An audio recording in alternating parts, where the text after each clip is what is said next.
The Galactic Council chamber buzzed with the familiar sounds of diplomatic tension. Representatives from dozens of species gathered around the circular platform, their various forms of communication creating a symphony of clicks, whistles, and electronic pulses. At the center stood Commander Sarah Chen, the first human to address the Council since Earth's recent admission to the galactic community. The Zephyrian delegate, a tall, crystalline being named Kethvar, raised one of his 4 arms dismissively. His voice resonated through the translation devices with obvious contempt. The humans wish to contribute to our military forces.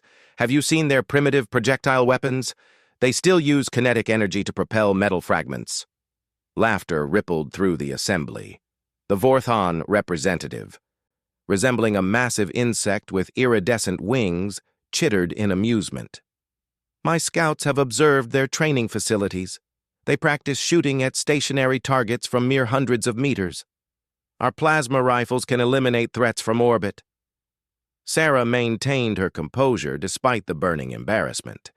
She had expected skepticism, but not outright mockery. The human delegation had worked months preparing for this moment, hoping to secure Earth's place in the Galactic Defense Initiative. The invitation had come after a series of border skirmishes with an aggressive species called the Devourers, who seemed intent on consuming every inhabited world in their path. "Honored delegates," Sarah began, her voice steady through the translator, "while our weapons may appear primitive, humanity has developed unique tactical approaches that could complement your advanced technologies." The Krillian ambassador, a blob-like creature that communicated through color changes across its translucent surface, shifted to a pattern that Sarah's briefing materials indicated meant derision. "Your species has been spacefaring for barely 2 centuries. We have been perfecting warfare for millennia. What could you possibly offer?" Commander Chen had anticipated this question. She activated her holographic display, showing footage of human military exercises. "Our soldiers train extensively in marksmanship. Every shot is calculated, every target engaged with precision." The chamber erupted in what could only be described as alien laughter. The Zephyrian delegate's crystalline structure actually chimed with mirth. "Precision? Your warriors aim manually through primitive optical devices. Our weapons systems use quantum targeting matrices that can hit a target the size of a grain of sand from 3 star systems away." A new voice cut through the mockery. Admiral Thexnor of the Hegemony Defense Force, a reptilian species known for their military prowess, slithered forward on his multiple appendages. "The humans' weapons are indeed crude, but perhaps we should not dismiss them entirely. Their species survived multiple global conflicts before achieving space travel. This suggests some level of martial competence." The suggestion was met with more laughter. The Vorthon delegate spread her wings in what Sarah recognized as a gesture of dismissal. "Ground conflicts between primitives hardly qualify as military experience worthy of galactic warfare." Sarah felt her jaw clench, but forced herself to remain diplomatic. "With respect, delegates, we would appreciate the opportunity to prove our worth. Perhaps a joint training exercise?" "A waste of resources," the Krillian ambassador pulsed in frustrated orange patterns. "Your reaction times are too slow, your sensory capabilities limited, and your weapons, well, they're museum pieces." The Zephyrian delegate seemed to be enjoying himself immensely. "I have seen the data on human soldiers. They require sleep, regular sustenance, and their aim deteriorates under stress. My warriors can maintain peak performance for weeks without rest and never miss their intended targets." What none of the alien delegates knew was that their intelligence reports on human military capabilities were catastrophically incomplete. They had observed basic training facilities and standard military exercises, but they had never witnessed humanity's most elite units in action. They had never seen what happened when human soldiers were pushed beyond normal limits, when the stakes were life or death, when missing meant not just failure, but extinction. The Council's arrogance would have been amusing if it weren't so dangerous. Admiral Thexnor, despite his mild defense of humanity, had access to only surface-level information about Earth's military doctrine. The galactic intelligence networks had somehow missed the deep, fundamental truth about human warriors that would soon shock them all. Sarah made one final attempt. "Honored delegates, I understand your skepticism, but I would ask you to consider that different approaches to warfare might offer unexpected advantages. Our species has survived against overwhelming odds multiple times throughout our history." The chamber had already lost interest. Conversations had shifted to other topics, and Sarah could see that the decision had been made without formal discussion. Humanity would be relegated to support roles, supply chain management, perhaps communications relay duty. They would not be trusted with actual combat responsibilities. As the session concluded, Admiral Thexnor approached Sarah privately. His reptilian features were difficult to read, but his tone carried what might have been sympathy. "Commander Chen, I hope you understand that the Council's decision is not personal. It's simply practical. Your species shows promise, but galactic warfare requires capabilities that organic beings without significant technological enhancement simply cannot provide." Sarah nodded politely. "Of course, Admiral. We understand perfectly." But as she left the chamber, Sarah was already composing an encrypted message to Earth. The Galactic Council was about to learn something about humanity that their intelligence reports had completely missed. They were about to discover why every human child learned to shoot before they learned to drive, why human soldiers trained not just for accuracy, but for impossible shots under impossible conditions. The delegates returning to their respective ships that evening were pleased with themselves. They had efficiently categorized this new species and assigned them appropriate roles. The humans would contribute to the war effort in suitable ways, leaving the actual fighting to species properly equipped for it.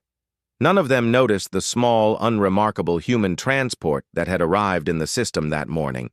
None of them detected the coded transmission that had been sent to Earth immediately after the council session. And none of them realized that they had just made the most catastrophic underestimation in the history of galactic warfare. The Devourer advance fleets were 6 months out from inhabited space. The Galactic Defense Initiative would need every advantage they could get. They were about to discover that they had just dismissed the most effective weapons system in known space, not because it was high-tech, but because it was human. 3 months after the council meeting, the first Devourer scout fleets reached the outer rim of Galactic Defense Initiative territory. The initial encounters went exactly as predicted by military analysts across a dozen species. The advanced plasma weaponry, quantum targeting systems, and sophisticated shield technologies of the Galactic Alliance should have made short work of the Devourer forces. They didn't. Admiral Thexnor stood in the command center of the hegemony flagship Vengeance, watching the tactical display with growing alarm. The red markers representing Devourer vessels continued to advance despite concentrated fire from an entire battle group. Their ships absorbed plasma bursts that should have vaporized them, and their return fire was devastating Alliance formations with surgical precision. "Report!" Thexnor commanded, his voice tight with controlled panic. Lieutenant Zextha, a young Zephyrian officer, looked up from her console with crystalline features flickering in distress. "Admiral, our quantum targeting systems are being jammed by some kind of interference field. Our weapons are missing targets by thousands of kilometers." The irony was not lost on Thexnor. The very technology they had been so proud of, the systems they had used to mock human primitive marksmanship, were failing them precisely when accuracy mattered most. The Devourers had somehow developed countermeasures that turned the galaxy's most sophisticated weapons into expensive light shows. On the main viewer, another Alliance cruiser exploded in brilliant fire as Devourer projectiles found their mark with mechanical precision. The enemy seemed unaffected by their own jamming technology, suggesting they relied on entirely different targeting methods. "Sir," called Captain Vexani from the communications station, "we're receiving a transmission from the human transport vessel Endeavor. They're requesting permission to enter the combat zone." Thexnor's scales rippled in confusion. The human ship?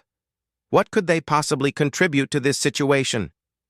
He had almost forgotten about the small human contingent that had been assigned to their fleet for observation and support duties.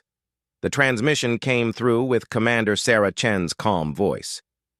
"Admiral Thexnor, we believe we can assist with your targeting difficulties.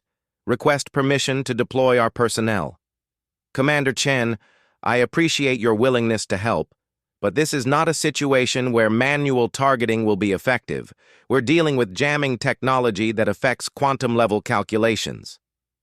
There was a pause before Chen responded. "With respect, Admiral, our targeting systems don't rely on quantum calculations. We'd like to show you what manual targeting can accomplish when it's done properly."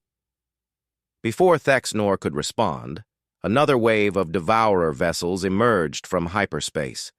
The tactical display now showed enemy forces outnumbering the Alliance fleet 3-1. Desperate times called for desperate measures. "Permission granted, Commander Chen, but I cannot guarantee your safety." What happened next would be discussed in military academies for generations. The human transport Endeavor, barely a tenth the size of the Alliance capital ships, moved into combat formation. Instead of the expected energy weapons, it deployed something that made every alien officer present question their understanding of warfare. Humans in mechanical suits began attaching themselves to the exterior of Alliance vessels. They carried weapons that looked absurdly primitive, essentially refined versions of the same kinetic projectile systems the Council had mocked months earlier. But these were not the simple firearms the alien intelligence reports had described. Sergeant Marcus Rodriguez sealed his helmet and checked his rifle one final time.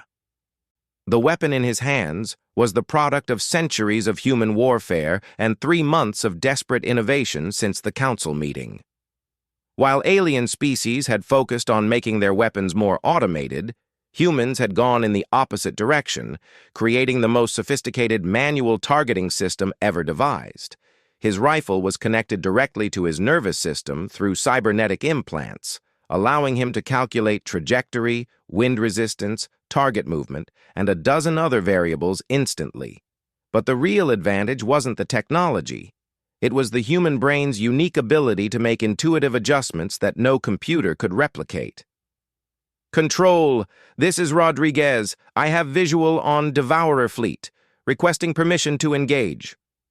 "Rodriguez, you're over 50,000 kilometers from the enemy vessels. Our energy weapons can barely reach them at that range." Marcus smiled inside his helmet. "Copy, Control. Range is not a problem." What the aliens watching through their sensors couldn't understand was that humans had been hitting impossible targets for as long as they had been using projectile weapons. A human sniper could account for wind, humidity, temperature, the rotation of a planet, the gravitational pull of nearby moons, and still put a bullet exactly where it needed to go. Now, with technology amplifying rather than replacing human instincts, that capability had been extended to space combat. Rodriguez's first shot was a tungsten rod accelerated by magnetic coils to a significant fraction of light speed. It crossed 50,000 kilometers in less than 3 seconds and punched through the shields of a Devourer heavy cruiser like they weren't there. The alien vessel, designed to absorb and deflect energy weapons, had no defense against a solid projectile moving at relativistic speeds. Across the human deployment, other marksmen opened fire. Each shot was individually aimed, each trajectory calculated not by computer, but by human intuition enhanced with precision instruments. The Devourer jamming technology, so effective against automated systems, was completely useless against humans who were making targeting decisions with their own minds. Admiral Thexnor watched in stunned silence as his tactical display updated. Devourer vessels, previously seeming invincible, were dying one by one to weapons that shouldn't have been effective at extreme range. Each human shot found critical systems, command centers, power cores, targets that would have required hundreds of energy blasts to neutralize. "How are they doing this?" Lieutenant Zextha whispered. "The targeting solutions are impossible. They're accounting for variables that our computers can't even detect." But Marcus Rodriguez could explain it if anyone had asked. When a human sniper took a shot, they weren't just calculating physics, they were feeling the shot. Every environmental factor, every instinct developed over years of training, every subtle indication that something was slightly off. No alien species had developed this particular skill because no alien species had spent millennia perfecting the art of hitting targets that logic said couldn't be hit. The Devourer fleet, suddenly finding themselves under devastating accurate fire from an impossible range, attempted to close distance for conventional combat. It was the worst tactical decision they could have made. As the enemy vessels approached, more human marksmen revealed themselves. They had been positioned throughout the Alliance fleet, and now they demonstrated why humanity had a saying about bringing a knife to a gunfight. The Devourers were bringing energy weapons to a marksman's duel. At close range, human accuracy became absolutely devastating. Every shot found exactly the target it was intended for. Command bridges, shield generators, weapon systems. The human forces dissected the enemy fleet with surgical precision, while Alliance vessels struggled to land even random hits through the jamming. Commander Chen's voice came through the communication system with characteristic calm. "Admiral Thexnor, recommend your vessels provide covering fire and defensive support. We'll handle target elimination." Thexnor could only stare as the tactical display showed the impossible becoming reality. A force that had seemed unstoppable was being systematically destroyed by weapons and tactics that every military expert in the galaxy had dismissed as primitive. The humans weren't just winning, they were making it look effortless.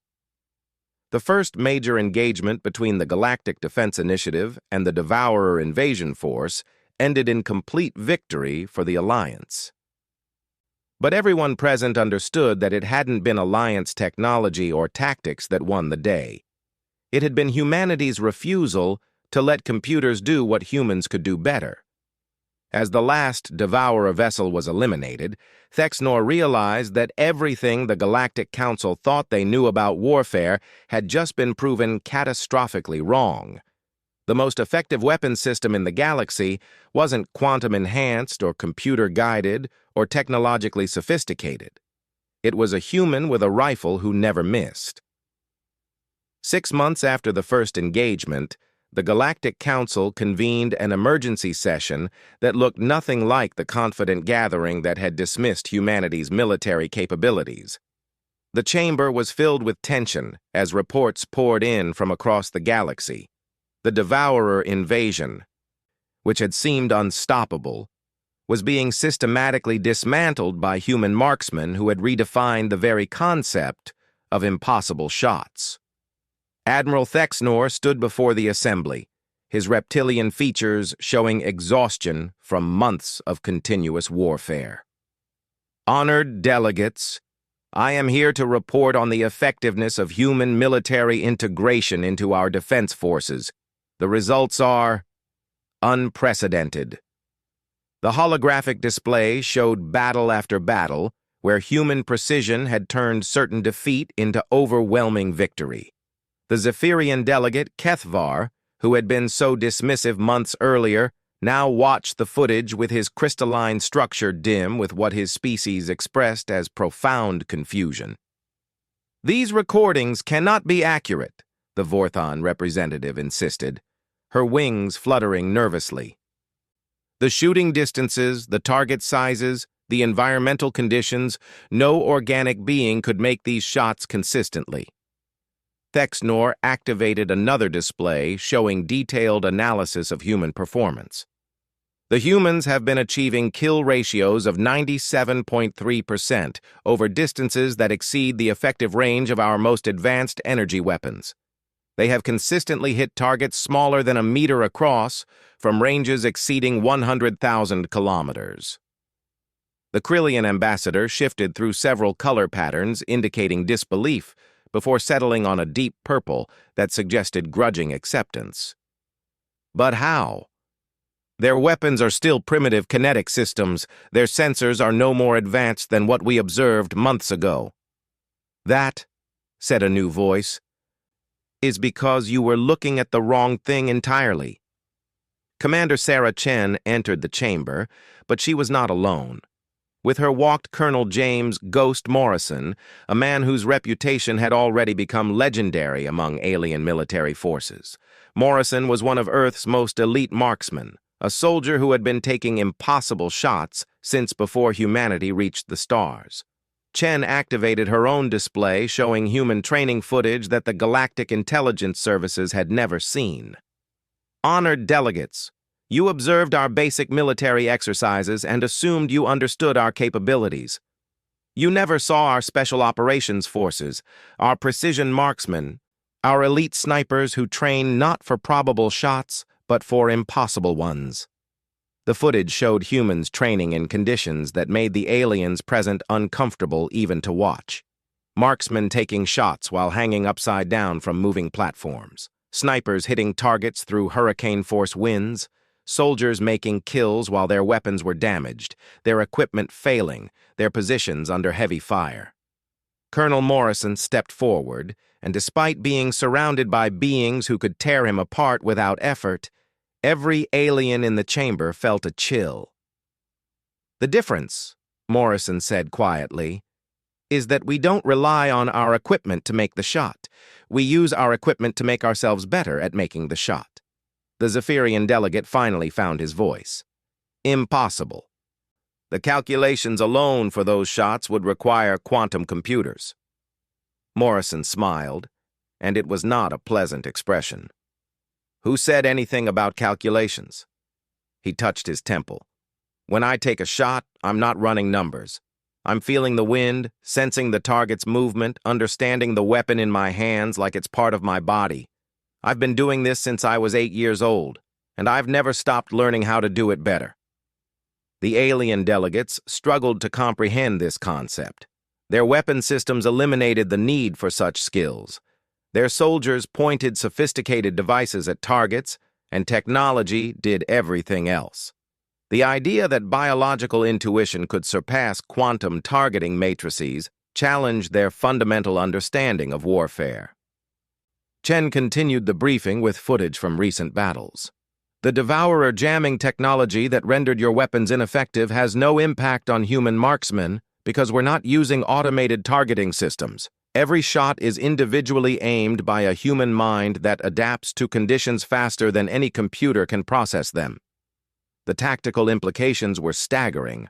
The Devourers had developed their jamming technology specifically to counter the Galactic Alliance's reliance on automated weapons systems.